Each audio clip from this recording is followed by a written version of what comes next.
जब मन करे माँ पे अभिमान, जब मन करे माँ का अपमान। बेवकूफ कौन, बच्चे या अनुपमा? नमस्कार दोस्तों, स्वागत है आपका आपके अपने चैनल हंग्री स्पिरिट्स में। हंग्री स्पिरिट्स देख रहे सारे दर्शकों का मैं अंजू शर्मा दिल से स्वागत करती हूँ। तो दोस्तों, जैसा आज हमने देखा, अनुपमा अपनी बेटी को बचाने के लिए एड़ी चोटी का जोर लगा रही है और लगाना ही चाहिए। मदर्स ऐसी ही होती हैं। अनुपमा के साथ थोड़ा ज्यादा है, क्योंकि अनुपमा जिस तरह से अपने बच्चों से अपमान पे अपमान झेलती है, फिर भी उनके रेस्क्यू के लिए आती है, तो वहां पे थोड़े से सवाल तो खड़े होते ही हैं।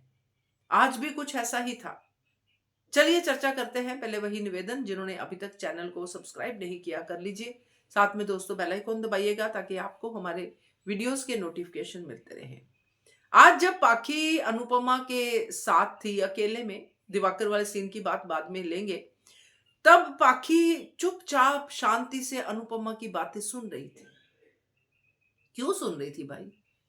अभी क्यों नहीं लगा अनुपमा की बातों में भाषण का वो तड़का जो पाखी हमेशा करती? बंद करो मम्मी अपना ये भाषण, हमें नहीं सुनना है।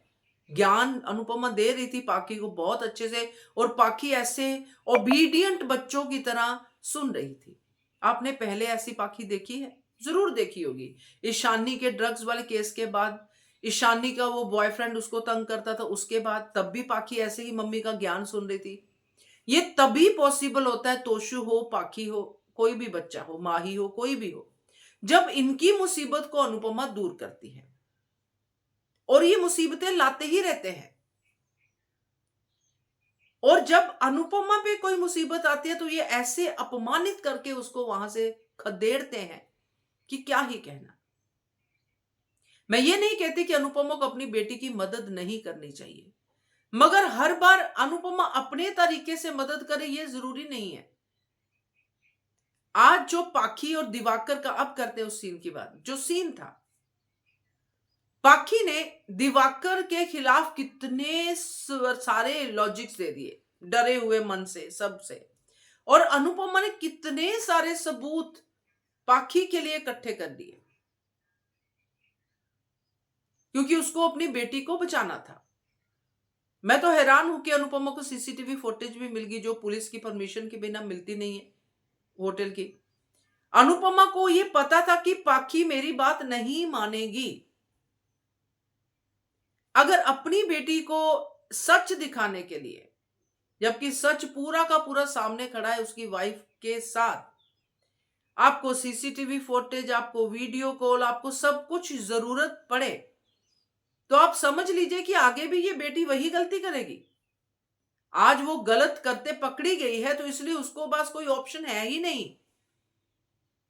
तो इससे बेहतर नहीं था कि अगर वो कन्विंस नहीं हो रही थी पाखी, अगर वो वीडियो देखने के बाद भी कह रही कि नहीं नहीं मम्मी चुप करो, मम्मी ये करो, मम्मी वो करो, तो वो कहती जाओ भाई दिवाकर लेके जाओ इसको, जाओ बाहर जाके शादी करो, इस घर में तो नहीं होगी। और उसको बोलती अनुपमा, इतना सब प्रूफ दिखाने की जगह पे वो उसको बोलती खुशी को कि जाओ बेटा तू अपना काम कर, तू इसके खिलाफ कंप्लेन कर, ये दूसरी शादी कर रहे, तेरे पास मैरिज सर्टिफिकेट है, तेरे पास सब कुछ है, जा जाके कर, जा पाके निकल यहां से, जा दिवाकर के साथ दुनिया बसा, और ये तेरा घर नहीं है भाई। अगर अनुपमा इस केस को कुछ इस तरीके से लेती दोस्तों, तो मुझे खुशी होती, क्योंकि जब अनुपमा को पता है कि पाखी पर उसके भाषणों का कोई फर्क नहीं पड़ता है, क्योंकि हर लाइफ को समझाने का तरीका भी तो अलग दिखाना चाहिए ना अनुपमा का। सभी को अगर भाषण से ही समझाती रहेगी तो कैसे होगा? वहां पे भी इतना लंबा कल हमने सीन देखा, क्या उससे क्या वो दोनों सुधर गए? क्या उस एक लंबे सीन से क्या वो अर्जुन और टीना सुधर गए? नहीं, क्योंकि वो सब चीजें हम लोगों के लिए थी, हमने सुनी। मगर हमारा सवाल भी तो रहेगा कि क्या उन लोगों को कोई फर्क पड़ा? बीजी और उनको पड़ गया, वो संभल गए, उन्होंने अपना सारा कुछ प्रॉपर्टी वगैरह सेव कर ली। अब यहां पे पाकी के साथ तो ये पहली बार थोड़ी हो रहा है। तो मेरे हिसाब से अनुपमा को अपने बच्चों को इतना प्रोटेक्ट नहीं करना चाहिए कि वो बार बार वो काम करें, ये सोच के कि चलो करते हैं, सही हुआ तो हमारा, गलत हुआ तो मम्मी का। मम्मी ठीक कर देगी, मम्मी आ ही जाएगी यार, मम्मी का क्या है। तो ये थोड़ा ये तरीका बदलेंगे तो और भी मजा आएगा। ठोकरे खा के पाखी वापस आती तो ज्यादा मजा आता, क्योंकि मिलना कर्मा जरूरी है। क्योंकि ये नहीं कि इमोशनली पाखी ब्रेक डाउन होगी, अब अनुपमा उसको संभाल रही है, बेटी ये बेटी वो। माँ का प्यार अंडरस्टैंडेबल है,